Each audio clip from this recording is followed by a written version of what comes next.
Hi అండి. Welcome back to SS Telugu audio నవలలు. ఈరోజు మీరు వినబోయే నవల ఆడదంటే సబల.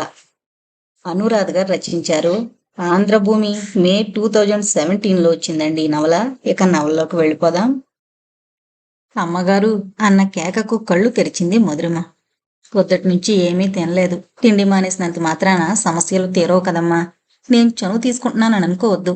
ఎన్నాళ్ళు మీ ఇంట్లో మనిషిలా ఉన్నాను కనుక ఈ మాట అనకుండా ఉండలేకపోతున్నాను అంది రాజ్యం. రాజ్యం పేరుకు వంట మనిషే కాని ఇంట్లో మనిషిలా అన్నీ చూసుకుంటుంది. ఒక విధంగా చెప్పాలంటే మధురిమ రాజ్యం లేకపోతే బతకలేదు. అంతలా ఆమె మీద ఆధారపడిపోయింది. తిండి మానేసినంత మాత్రాన సమస్యలు పరిష్కారం కావని తెలుసు. కాని ఇంత చదువుకుని ప్రపంచం చూసిన తాను కూడా ఎలా మోసపోయింది? అతని తీయని మాటలు ఎలా నమ్మింది? తగిలిన గాయం ఏం చిన్నది కాదు. ఎలా దీంట్లోంచి బయటపడాలి? చివరికి ఏమవుతుంది తన గతి అనుకుంది మధురిమ. భోజనానికి రమ్మంటే మళ్ళీ ఆలోచనల్లో పడిపోయారు అంది రాజ్యం. నగరంలో సంచలన వార్త. ఆ రోజు న్యూస్ ఛానల్స్, ప్రముఖ వార్తాపత్రికల్లో చోటు చేసుకుందా వార్త.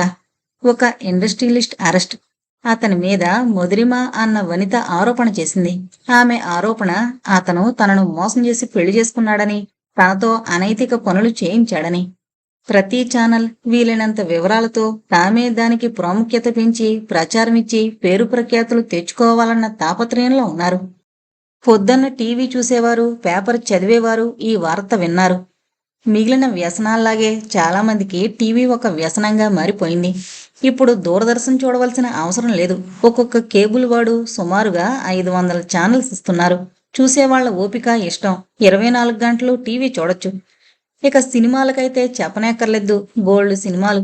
బయటికి వెళ్లడం కూడా మానేసి టీవీకి అతుక్కుపోవడమే. పేపర్లో ఆ వార్త చాలామంది జీవితాల్లో కల్లోలం లేపిందనే చెప్పొచ్చు.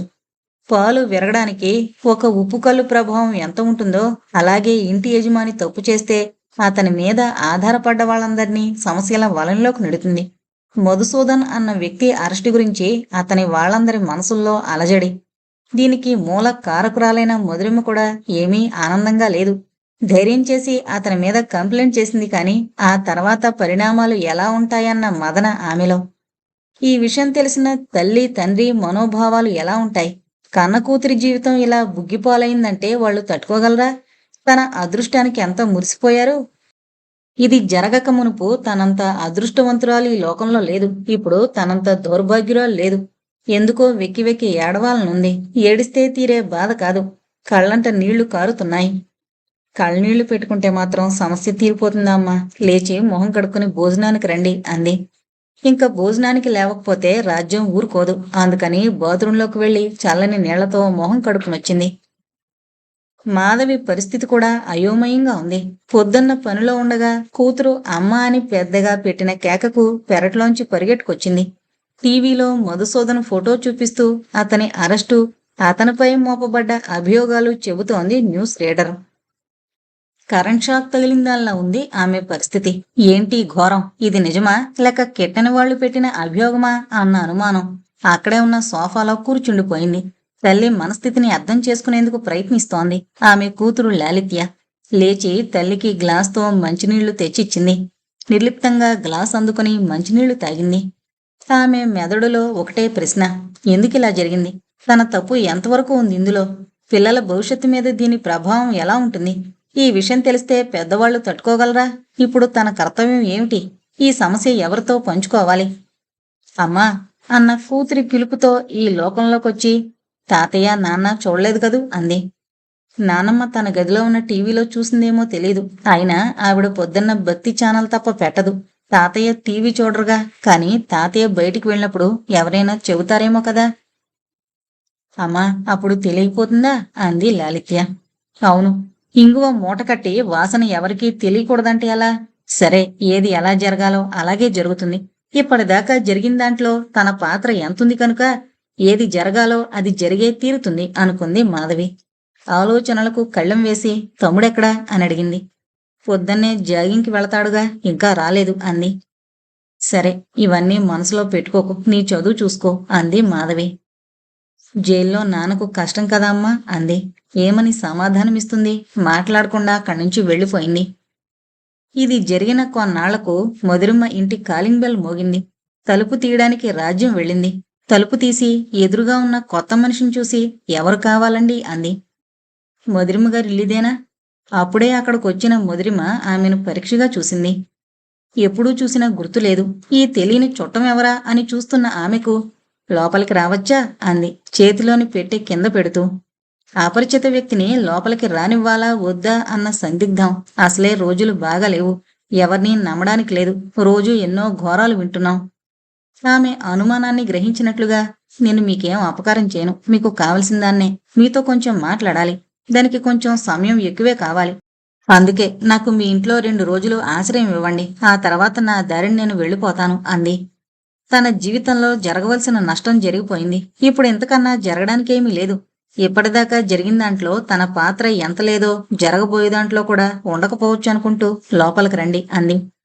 పక్కకు తప్పుకున్న మధురిమను దాటుకుంటూ లోపలికొచ్చి ఉస్సురంటూ సోఫాలో కూర్చుని, ఎండ మండిపోతుంది, కాస్త మంచినీళ్ళిస్తారా? ఆ చేత్తోనే కాస్త కాఫీ కూడా అంది.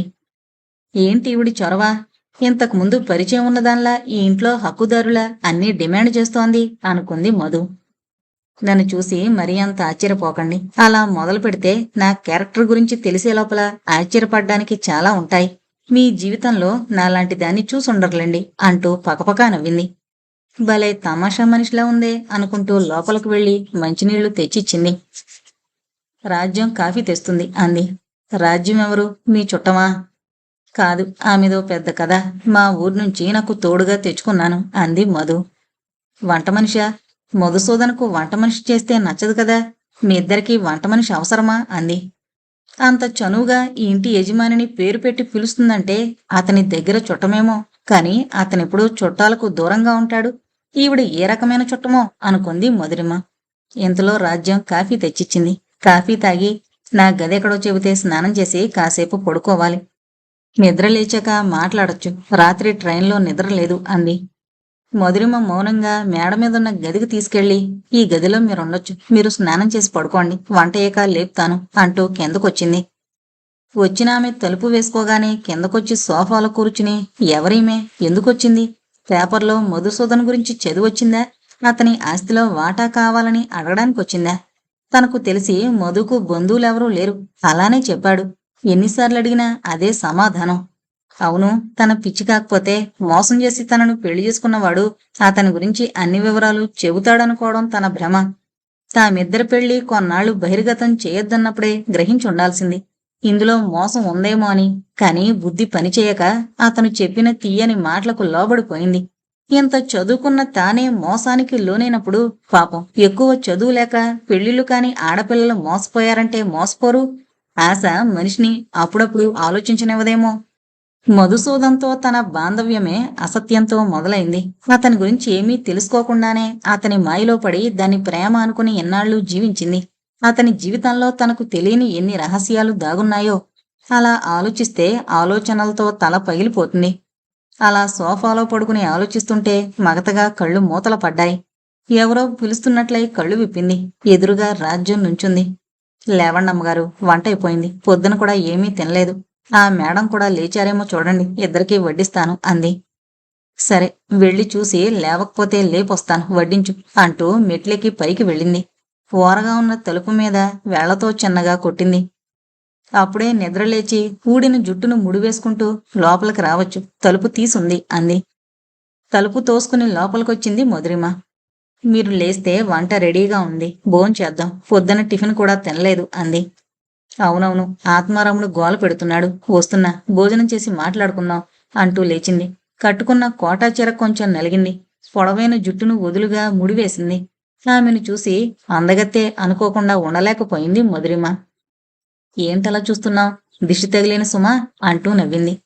ఈవిడెప్పుడు ఇలాగే మాట్లాడుతుందా? ఎక్కడ్నుంచొచ్చిందో? ప్రయాణంలో బాగా అలసిపోయినట్లుంది. బాగా నిద్రపోయినట్లున్నాను కదూ. సడన్ గా బయలుదేరాను కదా, రిజర్వేషన్ లేదు. ఎలాగో తంటాలు పడొచ్చాను అంది. ఈవిడేంటి ఎప్పుడూ నవ్వుతూ ఉంటుంది?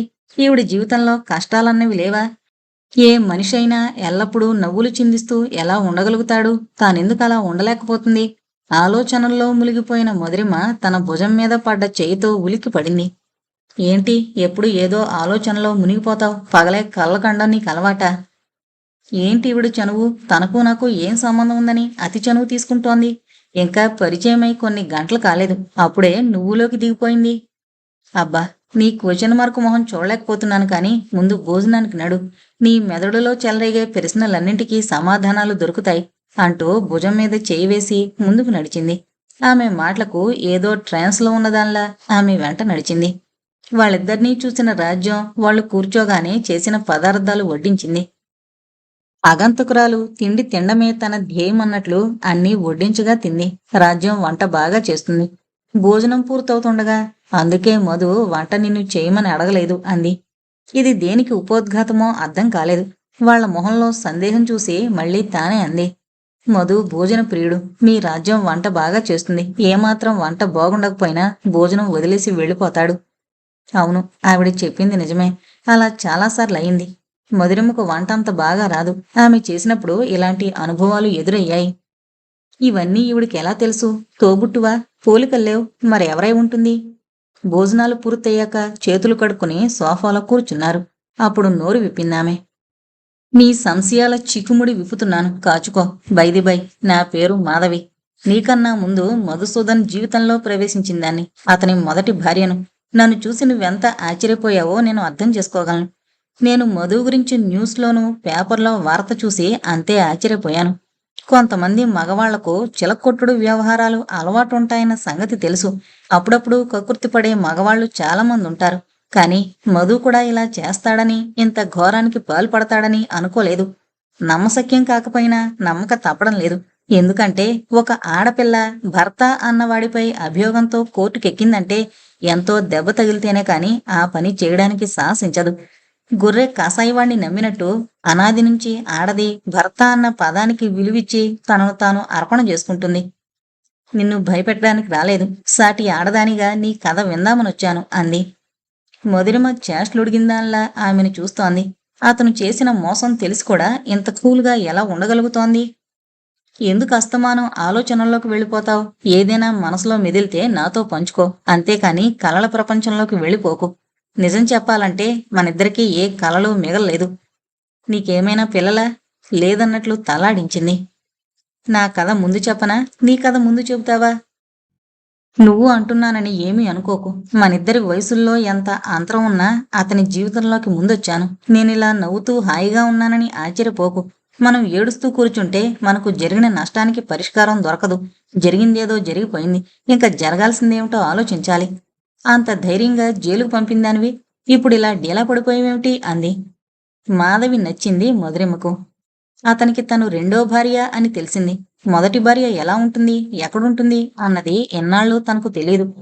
ఒకళ్ళకొకళ్ళకి తెలియకుండా ఎన్నాళ్ళు బాగానే మేనేజ్ చేశాడు. పాపం ఎప్పటికైనా పండుతుంది అన్నట్టు అతని రహస్యం బయటపడింది. చూడగా మాధవి చాలా తెలివైందానిలా ఉంది. తనకు తోడుగా ఉంటుందా? అతనిని సమర్థిస్తుందా? ముందుగా మీ కథ చెప్పండి, ఆ తర్వాత నా కథ చెబుతాను. మీ అనుబంధం చాలా నాళ్ళది కదా. మీ కథ విన్నాక నేనెక్కడ తప్పు చేశానో అర్థమవుతుందేమో. నా కథ చెప్తాను, సరే. నన్ను మీరు అనక్కర్లేదు, పేరు పెట్టి పిలువు. సౌతులం కదా, అప్ప చెల్లెళ్ల వరుస అవుతాం కాబట్టి హాయిగా పేర్లు పెట్టి పిలుచుకుంటే బాగుంటుంది. నువ్వు తప్పు చేశాననుకుంటున్నావా? అలా అనుకుంటే మనస్తాపమే మిగులుతుంది. నా మాట విని ఆ విషయం మరిచిపో. చాలా పెద్ద కథ, ఒక రోజులో పూర్తవదేమో. అయ్యో, రాజ్యం టీ పట్టుకురాలేదు. టీ తాగి మొదలు పెడతాను. మాధవి చెప్పిన కథ. అది ఒక అందమైన పల్లెటూరు. పచ్చని పంట పొలాలు ఆకుపచ్చని చీర పరిచినట్లుగా, మధ్యలో కొంచెం రంగు మారిన పైరు చీర మీద అద్దిన అద్దకంలా ఉంది. పొలాల పక్కన పిల్ల కాలువ వయ్యారాలు పోతున్న కన్నెపొడుచు నడుంలా ఉంది. చిత్రకారుడైతే తప్పక తన క్యాన్వాస్ మీద ఆ అందాలను తన కుంచెతో అలరించకుండా ఉండలేడు. కవైతే తన కావ్య దర్శనాన్ని కనకుండా ఉండలేడు. గట్టు వెంటున్న కొబ్బరి చెట్లు కాయల భారంతో వంగున్నాయి. గాలి కూగుతున్న కొబ్బరి మట్టలు అందంగా తలాడిస్తున్న కన్నెపిల్లల్లా ఉన్నాయి. చెట్ల ఆకుల మధ్య నుంచి పడుతోన్న సూర్యకిరణాలు పక్కనున్న కాలవలో పడి ఆ కాలవ నీటికి కొత్త వర్ణాన్నిస్తున్నాయి. చిరుచలికి ముసుగులో దూరిన మాధవి తల్లి పాడే పాటతో మెలకువ తెచ్చుకుని మంచం మీద బాసింపటం వేసుకుని కూర్చుంది. తల్లి పాడే పాట రోజూ విన్నా దానిలో తరగని అందం ఉంది. భానుమతి గారు ఎంత తీయగా పాడిందో అంత తీయగా పాడే పాట అమ్మ నోటంట వస్తుంటే మైమరిచి వింటుంది మాధవి. మేలుకోవయ్యా కావేటి రంగా, మాధవి తల్లి గాయత్రి సంగీతం నేర్చుకోలేదు. అయినా చక్కని గాత్రం, రామదాసు కీర్తనలు, త్యాగరాజు కీర్తనలు, జానపద గీతాలు అన్నీ పాడుతూ ఉంటుంది. అప్పుడప్పుడు మాధవి కూడా తల్లితో గొంతు కలుపుతుంది. మంచం మీద కూర్చున్న మాధవి తల్లి పాడుతున్న పాటను కూనిరాగం తీస్తోంది. అబ్బా, ఊరుకోవే బాబు, నీకంతగా పాడాలనుంటే అమ్మ దగ్గరికి వెళ్ళి పాడు, మధ్యలో నా నిద్రెందుకు పాడు చేస్తావు అంది ముసుగులో తల బయట పెట్టి మోహన. చెల్లెలంది నిజమే, లేచి అమ్మతో పాడితే ఎంత హాయిగా ఉంటుందో కదా అనుకుంటూ దుప్పట మడతబెట్టి వంటింట్లోకి వెళ్ళి అమ్మతో గొంతు కలిపింది. పాట పూర్తయ్యేదాకా ఊరుకుని పాచిమొహంతో పాడమేమిటి, మొహం కడుక్కుని రావచ్చుగా అన్న తల్లి మాటలకు, తప్పైందమ్మా, మొహం కడుక్కుని వచ్చేసరికి నీ పాట అయిపోతుందని అలా చేశాను, ఇప్పుడే మొహం కడుక్కుని వస్తాను అంటూ పెరట్లోకి దారి తీసింది. పెరడు చాలా పెద్దది. పెరట్లో వేప చెట్టు, చింత చెట్టు, కొబ్బరి, మామిడి, ములగ, అరటి అన్నీ ఉన్నాయి. పెరట్లో నూతి దగ్గరకు వెళ్లిన మాధవి ఉదయభానుడి అందాలను పరికించడంలో మునిగిపోయింది. చెట్ల నడుము నుంచి మేఘాల్లోంచి బయటకొస్తున్న సూర్యుడు అందంగా మీ అందరికీ వెలుగు పంచడానికి వస్తున్నానంటూ పైకొస్తున్నాడు. రోజూ చూసే సూర్యోదయం కూడా ప్రతిరోజు కొత్త అందాలతో దర్శనమిస్తోంది. ఉదయిస్తున్న సూర్యుడు వెన్నెలంత చల్లగానూ ఉంటాడు. అందులో చలికాలం మంచు బిందువుల్ని కరిగిస్తోన్న సూర్యుడి వెచ్చదనం ఎంత హాయిగా ఉంటుంది. ప్రకృతిని చూస్తే మనసు పరవశిస్తోంది మాధవికి. నూతి దగ్గరికి నడిచి బావిలో చేదవేసి నీళ్లు తోడి బొడ్లో దోపుకున్న వేప పుల్ల నమలడం మొదలుపెట్టింది. పల్లెటూరైనా నాగరికత సంతరించుకుంది ఆ ఊరు. బ్రష్లు, పేస్టులు, సబ్బులు, షాంపూలు అన్నీ అందరిళ్లలో ఉన్నాయి. ఎందుకో మాధవికి అవన్నీ వాడబుద్ధి కాదు. పళ్ళు తోముకునేందుకు వేపపుల్ల, స్నానానికి సున్నిపిండి, తలకి కుంకుడుకాయలు వాడుతుంది. చెల్లెలు వేళాకోళం చేస్తుంది. నువ్వు అమ్మమ్మల కాలంలో పుట్టాల్సిందనవంటూ చెల్లెలి మాటలకు చిరునవ్వే సమాధానమిచ్చేది. మొహం కడుక్కుని కండువాతో మొహం తుడుచుకుని వంటింట్లోకి వెళ్ళింది. దాలిమీద పాలు కాగుతున్నాయి. అందరూ కాఫీలు తాగినా ఎర్రరంగొచ్చేదాకా దాలిమీద కాగిన పాలు తాగడం ఇష్టం మాధవికి. తల్లి గ్లాసులో ఇచ్చిన పాలు కొంగుతో పట్టుకుని పెరట్లో ఉన్న అరుగు మీద కూర్చుని ఊదుకుంటూ తాగడం మొదలుపెట్టింది. పెరట్లో పూజకు పనికొస్తాయని నందివర్ధనం, గన్నేరు, మందారాల మొక్కలు వేసింది గాయత్రి. అవి కాక మల్లె, కనకాంబరం, చామంతుల సమయంలో చామంతుల మొక్కలు కూడా ఉన్నాయి. పువ్వుల కోసం బజారుకు వెళ్లాల్సిన పనిలేదు. వాళ్ల పూదోటలో అన్ని పువ్వులు విరబూస్తాయి. మంచు బిందువులు ఆకుల మీద పడి ముత్యాల్లా మెరుస్తున్నాయి. మాధవి వాటిని పరవశంగా చూస్తూ పాలు తాగుతోంది. ఏటో, అందరూ కాపీలు తాగితే మా అమ్మాయి గారు సంటిపిల్లలా ఇప్పటికీ పాలే తాగుతారు. రేపు లగ్గమయ్యాక కూడా పాలే తాగుతారేటి? పట్నవాసుపు దొరబాబును చేసుకుంటే మిమ్మల్ని ఎగతాళి చేసేస్తారేమోనండి అంది ఎల్లమ్మ. ఎవరికోసమో నా అలవాట్లు మానుకోవడం ఎందుకు? నన్ను ఎవరైనా ఎగతాళి చేస్తే నేను ఊరుకోను అంది మాధవి. అప్పుడే అక్కడికొచ్చిన మోహన్ అంది, పర్వాలేదే, అది ఎలాగా బావను పెళ్లి చేసుకుంటుంది. బావకు ఈవిడ అలవాట్లన్నీ తెలుసులే, చిన్నప్పటినుంచి చూస్తున్నాడు కదా, దీని పిచ్చంతా తెలుసు. నేను చెప్పానా బావను చేసుకుంటానని? ఎక్కడా మొగుడు దొరకపోతే అప్పుడు చూద్దాంలే అంది. పోనీలే, నువ్వు చేసుకోకపోతే నేను లైన్లో ఉన్నానులే అంది మోహన. అప్పుడే అక్కడికొచ్చిన గాయత్రి, ఏంటమ్మా మోహన, ఇప్పుడు ఆ మాటలెందుకు? అప్పుడే పెళ్ళిళ్ళ గురించి మాటలేంటి? చదువుల మీద ధ్యాస పెట్టండి అంది.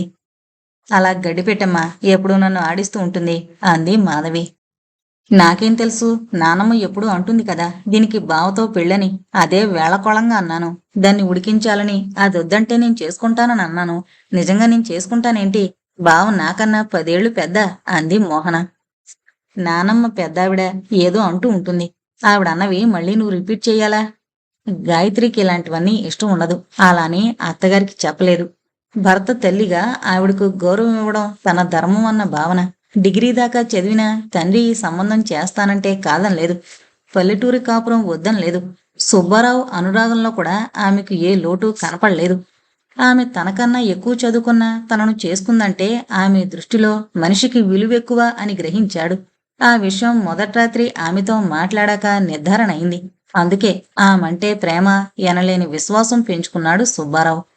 మాధవి, మోహన స్కూలుకు వెళ్ళడానికి తయారయ్యారు. ఆ ఊరి స్కూల్లో హై స్కూల్ దాకా ఉంది. మాధవి 10th క్లాస్, మోహన 6th క్లాస్లోనూ ఉన్నారు. ఆ ఏటితో స్కూలు పూర్తవుతుంది మాధవికి. ఇంటర్ అంటే అక్కడికి 15 కిలోమీటర్ల దూరంలో ఉన్న ఊరికి పంపాలి. పై చదువులకు ఆడపిల్లనంత దూరం పంపాలంటే సుబ్బారావు తల్లిని ముందుగా ఒప్పించాలి. ఆవిడ ఒప్పుకుంటుందా అన్న అనుమానం. తల్లి పాతకాలపది. ఆవిడ గాయత్రిని కోడలుగా చేసుకునేందుకు ముందు ఒప్పుకోలేదు. అంత చదువుకున్న పిల్ల ఈ పల్లెటూరి సంబంధం ఎందుకు ఒప్పుకుంటుందిరా? మన డబ్బు చూసి కాకపోతే. నాకైతే ఆ అమ్మాయి సరిగ్గా కాపురం చేస్తుందన్న నమ్మకం లేదు. ఆస్తంతా అమ్మేసి పట్నం పోదామంటే కొత్త పెళ్ళాం మోజులో నువ్వు అంటావు. ఆ పైన ఆవిడ రాజ్యం వెళ్తుంది అంది. ఆవిడ ఎన్ని సణిగినా సుబ్బారావు ఆమెను చేసుకుంటానని పొట్టుపట్టడంతో ఇంకా ఏం అనలేక ఊరుకుంది. పెళ్ళైన కొద్ది కాలంలోనే గాయత్రి పట్ల ఆమె అభిప్రాయం తప్పని తెలుసుకుంది. అత్తగారి గురించి అభియోగాలేమీ లేవు, కానీ తన కూతురి కొడుక్కి, కొడుకు కూతురికి మేనరికం చెయ్యాలని ఆవిడ కోరిక. గాయత్రికి మేనరికాలంటే ఇష్టం లేదు.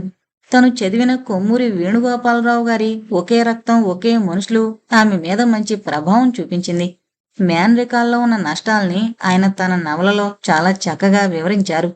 కాని గాయత్రికి నమ్మకం లేదు తన ఆలోచనలకు విలువుంటుందని. తనంటే ఎంత ప్రేమున్నా భర్త తల్లి మాటను కాదండు. చిన్నప్పటినుంచి పిల్లల మనసులో వీడే నీ మొగుడని బీజం వేయడం కూడా గాయత్రికి ఇష్టం ఉండదు. పరిస్థితులు ఎప్పుడు ఎలా మారతాయో తెలీదు. బీజం అలా మొక్కైపోతే పెరకడం కష్టం అవుతుంది. అందుకే అత్తగారు ఆ మాట ఎత్తినప్పుడల్లా మాట మారుస్తుంది. నానమ్మ మాటలు పట్టుకుని చిన్న కూతురు అక్కగారిని ఎగతాళి చేయడం భరించలేకపోయింది. పాతకాలంలో ఆడపిల్లను దూరమిస్తే చూసుకోవడం కష్టమని, అయిన వాళ్లైతే ఆదరంగా చూస్తారని మేనరికాలు చేసేవారు. కాలం మారింది. సైన్స్ గురించి అవగాహన మొదలయ్యాక దగ్గర సంబంధాలతో వచ్చే సమస్యలు తెలిసి మేనరికాలు చేయడం తగ్గించారు. మేనరికాల మూలంగా వంశ పారంపర్యంగా కొన్ని రోగాలు రావడానికి, బిడ్డలు పుట్టుకలోనే కొన్ని లోపాలతో పుట్టే అవకాశాలుంటాయి. అది తెలిసిన గాయత్రి మేనరికం వద్దనుకుంటోంది. 10th క్లాస్ మంచి మార్కులతో పాస్ అయింది మాధవి. అత్తగారు పై చదువులు వద్దన్నా ఇప్పుడు చదువుల అవసరం ఎంతుందో ఆవిడకు నచ్చజెప్పడానికి ప్రయత్నించింది. ఆడపిల్లకు చదువెందుకు అన్న ప్రశ్నకు ఏం సమాధానం చెప్పాలో అర్థం కాలేదు. ఇక ఆవిడ పద్ధతిలోనే ఆవిడకు చెప్పాలని అర్థమైంది. అది కాదత్తయ్య, ఇప్పుడు మనం చదివించకపోతే రేపు మీ మనవడు చదువు లేదని దాన్ని పెళ్లి చేసుకోనంటే అప్పుడు మనం ఏం చేయగలం చెప్పండి అంది. ఆ మాట ఆవిడకి నచ్చింది. నిజమే, మనవడు చదువుకున్న భార్య కావాలంటే అప్పుడు కష్టమే కదా. అయినా గాయత్రి కూడా చదువుకున్న పిల్లే కదా, చక్కగా సంసారం చేసుకుంటోంది కదా. ఏంటో చదువుకున్న పిల్లలు సరిగ్గా సంసారం చేయరన్న నమ్మకం తమలో ఇమిడిపోయింది. కాలంతో పాటు మార్పు తప్పదు అనుకుంది ముసలమ్మగారు. సరే, అలాగే కానివ్వండి. మీరందరూ చదువులు కావాలంటే నేనెందుకు వద్దనాలి? మా రోజుల్లో ఆడపిల్లకు రామాయణం, భారత భాగవతాలు చదవడం వస్తే చాలు అనుకునేవారు. రోజులు మారిపోయాయి అంది. మొత్తానికి మాధవి జూనియర్ కాలేజీలో జాయిన్ అయింది. మోహనకు అక్క లేకుండా స్కూలుకి వెళ్లడం బాగోలేదు. తను ఎంత ఏడిపించినా నవ్వుతూ ఉండే అక్కంటే ప్రాణం. అన్నగారి దగ్గర అంత చనువు లేదు. సుబ్బారావు గాయత్రిలకు 2 ఆడపిల్లలు, 1 మగపిల్లాడు సంతానం. ఆస్తిపోస్తులు కూడా బాగా ఉన్నాయి. ఒక్కగానొక్క కొడుకు. ఆడపిల్లలు పెళ్లి చేసుకుని వెళ్ళిపోతే ఇంత ఆస్తికి ఒకడే వారసుడు. అందుకే వాడికి చదువు ఎందుకన్నది ముసలమ్మగారి వాదన. కాలం మారుతున్నా మారని అత్తగారి చాదస్తాలకు ఒక్కోసారి విసిగేస్తుంది గాయత్రికి. ఆవిడికి ఎదురు చెబితే భర్త మనసు నొచ్చుకుంటుంది. ఊరుకుంటే తన పిల్లల భవిష్యత్తు పాడైపోతుంది. ఈ రోజున్న ఆస్తిపాస్తులు రేపు ఉంటాయో లేదో తెలీదు. అది కాక చదువు జ్ఞానాన్ని పెంపొందిస్తుంది. విద్యాధనం ఎవరూ కొల్లగట్లేరు.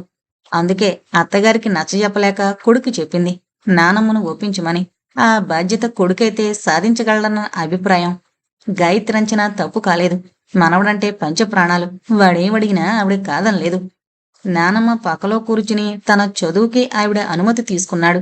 మనవడు దూరం వెళ్ళిపోతాడన్న బాధ, ఆస్తి ఉన్నవాళ్ళకి చదువులు ఉద్యోగాలు ఎందుకన్న వాదన ఆవిడిది. మొత్తానికి మహేష్ కాలేజీలో జాయిన్ అయ్యాడు. ఎంటర్ అవగానే ఇంజనీరింగ్లో సీటొచ్చి చదువు కోసం పై ఊరు వెళ్ళాడు. దానికి కూడా ఇంట్లో చాలా యుద్ధం జరిగింది. వాణ్ణి విడిచి నేనుండలేను, తల్లివి నీకెలా మనసొప్పుతుంది అని కోడల్ని దెప్పింది. సుబ్బారావుకు తెల్లంటే అమిత ప్రేమ. చిన్ననాడే తండ్రి పోతే ఆస్తి దాయాదులు పట్టుకెళ్లకుండా కాపాడి అతన్ని అందర్నుంచి కాపాడింది. ఆనాడు ఆవిడ ఆ ధైర్యం చెయ్యపోతే తమ పరిస్థితి ఎలా ఉండేదో. తను తప్ప తల్లికి ఎవరూ లేరు. తండ్రి అన్నదమ్ములు ఆస్తిని కాజేయడానికి చూశారు తప్ప తన మీద ఏనాడు ప్రేమ కనబరచలేదు. వదినగారంత ధైర్యంగా తమకు ఎదురు తిరగడం సహించలేకపోయారు. ఇప్పుడు వారి మధ్య రాకపోకలు కూడా లేవు. ఎలాగైతేనే మహేష్ చదువుకు పై ఊరు ప్రయాణం కట్టాడు. మనవడు దూరం వెళ్ళిపోతున్నాడని అలిగి 2 రోజులు భోజనం కూడా చేయలేదు మా అమ్మ. చిన్నపిల్లల మారం చేస్తున్న అత్తగారిని సముదాయించడానికి గాయత్రి కొంచెం కష్టపడాల్సొచ్చింది. మారుతున్న కాలంతో కొంతమంది మనుషులు మారలేరు. తాము మారలేక మారిన వాళ్లను హర్షించలేరు. ఏళ్లు గడిచినా మా కాలంలో మేము ఇవన్నీ ఎరగమమ్మా అనడం వాళ్ళ అలవాటు. కాలం ఎప్పుడూ ఒకలా ఉండదు. దశాబ్దాలు గడుస్తున్న కొద్దీ మానవ జీవితాల్లో మార్పు సహజం. మనిషి నిరంతర అన్వేషి. అదే నేటి పురోభివృద్ధికి నాంది పలికింది.